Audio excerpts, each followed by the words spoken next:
Саламатсыздар ма, құрметті сынып жетекшілер.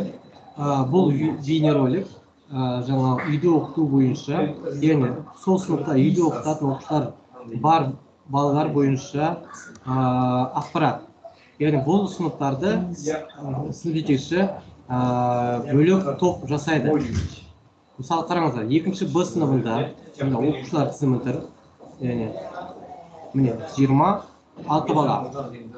Енді Тасмина деген оқушы, үйде оқытатын оқушы. Тасмин кешіңіздер.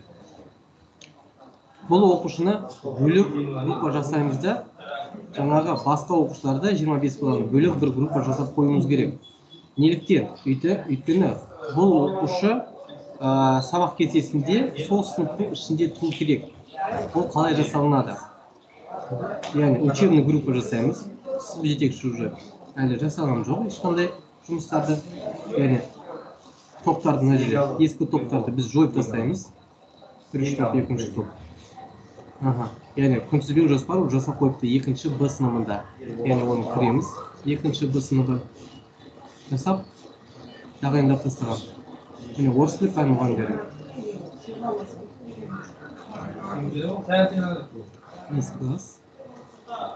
Жаңағы екінші топ, екінші Б сыныбы орыс тілі.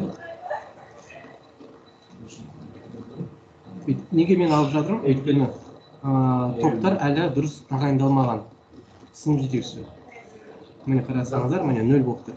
Енді осы топтарды мен жоямын. Сынып жетекші жаңадан қайтадан топ құрастырады.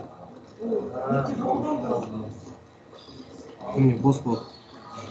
Енді егер тізім дұрыс болса, біз үйде оқытатын оқушының бір бөлек және толық сыныпта бір бөлек екі группа жасап қойымыз керек. Яғни учебная группа, вручную. Далее, ең бірінші мен жаңағы Тасминді бөлек бір группа жасап қоямын. Юсин Тасмин. Оның атын, группа атын. Тасмин атын солай жасап қоямын. Біздер үйде оқыту. Үйде оқыту. Солай дәл осындай атпен жасап қоямын.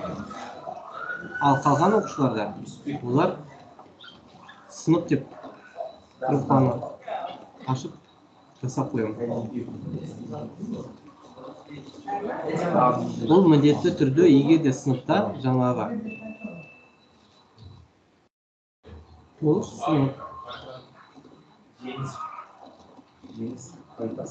толық сынып міндетті түрде осылай жасалу керек. И завершить работу мастера. Яғни қараңыздар, бұл сынып екіге бөлінді.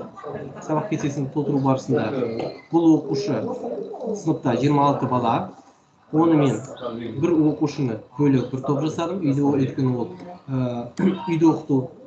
Ал қалған оқушылар, егер де ол тек қана бір оқушы болса, оны тек қана бір группа жасаймыз. Ал егер екеу үшу болса, дәл солай әрбір оқушыны бөлек-бөлек жасап қойымыз керек. Мысалы, Тасним, одан кейін Бауыржан, Арман, Аслан, тағысын тағы оқушылар болса, үйде оқытатын. Оларға бөлек-бөлек группа жасап қойымыз да, қалған оқушыларды бөлек сынып ретінде аштырып қойымыз керек. Ол сабақ кестесін құрастыру үшін керекті ақпарат. Одан кейін, осыдан кейін жасап болғаннан кейін, сіздер жаңа алфавит бойынша, егер оқушыларыңыз дұрыс бәрі енгізіліп тұрса, топты алфавит бойынша қақ бөлу деген командасын таңдайсыздар. Далее басып, автоматты сіздерді жаңаға, мысалы, бірінші топ, бұл қандай пәндер? Және екінші топ. Енді байқаңыздар, осы жерде үйде оқытатын оқушылар тізімнен алып тастауыңыздарыңыз керек. Мысалы, Тасмин, Тасминді міндетті түрде алып тастауымыз керек. Тасмин. Міне, бұл осы жерде оқушы болмау керек. Бірінші топта өйткені ол оқушы үйде оқытатын оқушы. Сосын Создать группасын таңдаймыз. Міндетті түрде соған назар аударыңыздар. Құрметті сынып жетекшілер. Одан кейін Создать группа таңдаймыз. Назарларыңызға рахмет.